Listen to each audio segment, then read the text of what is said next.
moi je me dis, quand je la lis plusieurs fois, je me dis deux choses l'une en fait. Soit, effectivement, vous ne connaissez pas la politique des déchets, et c'est votre droit. Hein, et dans ces cas-là, moi je me permets de le dire, et je le dis avec beaucoup de tranquillité et d'humilité également à tous les conseillers, on a des crédits formation qui sont à disposition et qui vous permettent aisément hein, de savoir sur les déchets qui est responsable de quoi, qui fait quoi. Et je pense que c'est bien quand on est conseiller municipal, quand on pose une question, de se former, de savoir de quoi on parle. Ça c'est la première option. La deuxième option, c'est que vous dites, oh, on est à 8 mois des municipales et j'ai envie un peu de casser la tête au maire. Si c'est ça, j'ai presque tendance à dire que vos questions orales, effectivement, elles ont une utilité. Parce qu'elles me permettent de vous répondre face à face et les yeux dans les yeux à des fake news ou à des erreurs manifestes que vous portez sinon par vos commentaires sur le réseau Facebook ou sur d'autres réseaux sociaux et qui sont absolument inadmissibles. Je vais en prendre quelques-unes qui figurent dans votre texte. Vous nous dites, vous êtes étonné du fait que dans le rapport d'activité de la communauté de communes, je vous cite, il n'y ait pas un mot sur l'incinérateur situé sur la commune de Passy. Alors, je vous rappelle que le rapport d'activité de la communauté de communes de Chamonix, on est au niveau de ce qu'on appelle le syndicat de collecte des ordures ménagères, de collecte. C'est-à-dire c'est ceux qui ramassent, c'est assez clair. Hein. L'usine d'incinération, c'est le traitement. Il est assez logique que dans le rapport de la communauté de communes, parce que nous on parle de la collecte, eh bien effectivement on parle du territoire de la communauté de communes. Ce qui ne nous empêche pas, monsieur Hautement, d'avoir des relations, d'avoir des vice-présidents et d'avoir une politique sur l'aspect qui est lié au traitement. Donc, un, on a ces relations, deux, on prend des positions.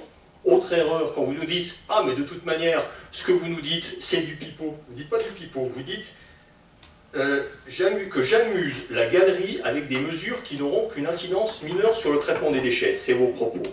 Ben, écoutez, quand on propose le plan qui est le plus volontariste de toutes les communautés de communes, en disant qu'on va réduire de 50% la quantité d'ordures ménagères et de déchets produits, ça n'a pas une incidence mineure. Et je vais vous dire pourquoi.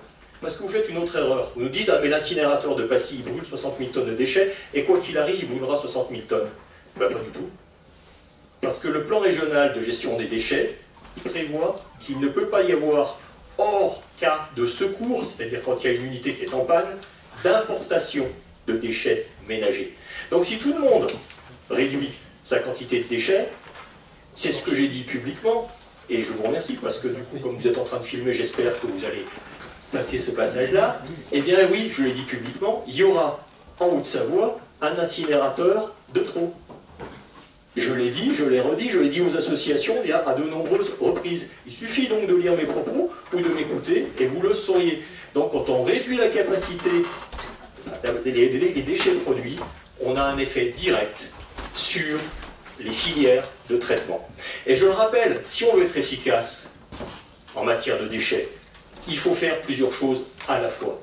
La première chose, c'est de moins produire de déchets. Ensuite, c'est d'avoir une valorisation de ces déchets. Mais moins produire, c'est la base. C'est comment est-ce qu'on fait depuis l'amont pour moins produire de déchets. Nous, en tant que simples citoyens, mais aussi en lien avec les industriels, parce que la moindre production, ça passe aussi par des contacts. Et je vais en dire un mot, parce que je suis absolument passionné par cette question. Hein. Donc, comme on a eu un conseil court, permettez-moi de faire une réponse longue. Eh bien, écoutez, effectivement, moins produire de déchets, c'est travailler avec les industriels en amont pour savoir comment est-ce que les emballages se font différemment, comment est-ce qu'on travaille sur la fiscalité de manière différente, et comment est-ce qu'effectivement, on a des consommations et une manière de produire différentes dans notre relation avec des biens de consommation. C'est aussi promouvoir l'économie circulaire. Nous avons décidé de lancer un appel à projet en direction des habitants et des petites entreprises ou des associations de la vallée en faveur de l'économie circulaire. Comment est-ce qu'on réutilise mieux les choses? Et puis ensuite, eh bien, effectivement, pour ce qu'on n'arrive pas à ne pas produire comme déchets, à ce qu'on n'arrive pas à mettre en circularité directe, il faut une valorisation. On a deux types de valorisation. Ce qu'on appelle la valorisation matière, c'est la meilleure, et puis la valorisation énergie. La valorisation matière, c'est de dire je prends un plastique et j'en refais un plastique, par exemple. Et ces filières, il faut les travailler. Ça ne se fait pas sur un seul site. Parce que c'est un peu plus compliqué que ça, les déchets. Quand on travaille sur des déchets, vous avez vous regardez ce qu'il y a dans une poubelle, ou dans un stock de déchets, et vous regardez dans quelle filière vous pouvez le valoriser. On ne valorise pas les plastiques de la même manière qu'on valorise des déchets qui viennent du bois, qu'on valorise des piles, et on traite avec donc des éco-organismes permettant de valoriser ça. Ça, c'est en cours également. Et ça se fait, pas au niveau de la commune de Chamonix ou de la communauté de communes, ça se fait bien de manière large, à minima au niveau du CITOM, et parfois sur des périmètres qui sont beaucoup plus importants, parce qu'organiser une filière économique et industrielle, souvent nécessite ces périmètres importants. Donc ça c'est très important. Puis ensuite on a une valorisation qui s'appelle énergie, c'est-à-dire que tout ce qu'on arrive, si on n'a pas réussi à économiser, à ne pas faire de déchets, si on n'a pas réussi à valoriser les produits, eh bien on peut les valoriser sur un mode qui est de l'énergie. Réseau de chaleur par exemple. Comment est-ce qu'on aide à faire un réseau de chaleur qui alimente des bâtiments avec une production énergétique? Tout ça, c'est une politique qui est coordonnée, qui est cohérente. Alors nous, on prend notre part. Et la part que je vous propose de prendre en tant que conseiller municipal, parce qu'on a besoin de tout le monde sur ce sujet-là, c'est de façon qu'on produise moins de déchets et qu'on structure effectivement mieux la manière de consommer sur ce territoire. Il y a un travail qui est très important, ce n'est pas des mesurettes. Quand on dit qu'on va diminuer de 50% notre tonnage, mais c'est juste gigantesque, et on a besoin de tous. Et très franchement, regardez le plan régional de gestion des déchets, s'il est approuvé, et c'est ce que j'ai proposé, il n'y aura pas d'importation de déchets ménagers d'un territoire sur l'autre. C'est très très important. Ensuite, vous essayez effectivement de mélanger un petit peu les sujets. Par exemple, sur la qualité de l'air, vous dites le CITOM, un CITOM existe certes, mais ce CITOM n'a aucune politique de déchets, il se borne à gérer l'incinérateur, et mal, puisqu'on retrouve la dioxine aujourd'hui jusque dans les œufs des poules. C'est vos propos. Bien.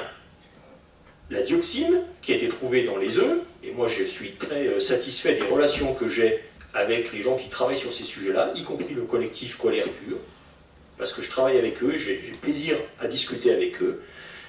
La dioxine ou les furanes qui ont été trouvés dans ces œufs, ils ne proviennent pas de l'air. En tout cas, ces 3 dernières années, depuis que je suis en responsabilité, au niveau d'Atmo, ça ne provient pas de l'air. Ça provient d'où? Ben, probablement des sols. Probablement des sols. Alors moi, je vous inciterai quand même à bien regarder quand vous lisez quelque chose, quand vous citez quelqu'un, en termes d'incrimination, d'où proviennent les polluants. Oui, il y a un problème. Le problème, il provient probablement des sols. C'est la raison pour laquelle j'ai interrogé le préfet de région en lui demandant une étude de sol et une étude de la filière alimentaire. Ce sont ces éléments-là qui porteront réponse aux questions légitimes qui peuvent être posées par la commune de Passy. Mais en tout état de cause, ne laissez pas croire que la commune de Chamonix envoie ces polluants, parce que c'est ce que vous dites, se faire respirer par les voisins. Ça n'est pas le cas. Certains même disent que je suis trop ambitieux sur la réduction de déchets qui est proposée. Donc, moi je vous incite vraiment vivement, c'est un dossier qui est essentiel, sur lequel j'ai vraiment une grande, je pense, une détermination à répondre avec l'ensemble des élus qui sont présents autour de la table. Je sais que certains d'entre eux, Bernard par exemple, sont des spécialistes de ces questions-là. Mais surtout, sur ces sujets-là sanitaires, ça mérite véritablement qu'on soit en respect d'une certaine, comment dire, objectivité et déontologie, qu'on soit à 8 mois des élections ou non. Je vous remercie. Merci.